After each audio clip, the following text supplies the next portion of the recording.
శ్రీరస్తు, శుభమస్తు, అవిఘ్నమస్తు. పెళ్ళంటే నూరేళ్ల పంట.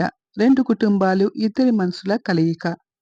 నేటి ప్రపంచంలో ఇద్దరు అన్యోన్యంగా కలిసి కొన్ని విషయాలను అనుసరిస్తే ఎప్పుడూ సంతోషంగా ఉంటారు. ఒకరిని ఒకరు అర్థం చేసుకుంటూ, ఒకరి నిర్ణయాలను ఒకరికొకరు గౌరవించాలి.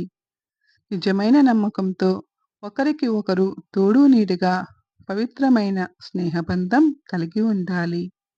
ఇద్దరికీ నచ్చిన, నచ్చని విషయాలు ఇద్దరు గుర్తుపెట్టుకోవాలి. ఇద్దరి అభిరుచులు, అభిప్రాయాలను గౌరవించాలి.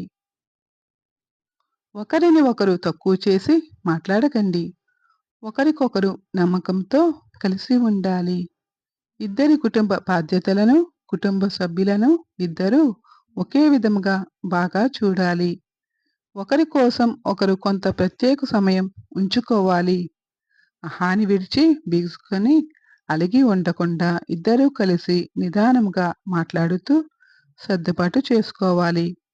కృతజ్ఞతలు చెప్పడానికి, క్షమాపణలు అడగడానికి, ఒకరినొకరు ప్రశంసించడానికి వెనుకాడకండి. గమనిక: ఏ ఒక్కరిని దృష్టిలో పెట్టుకుని కాదండి, ఇద్దరికీ సంబంధించిన విషయాలు.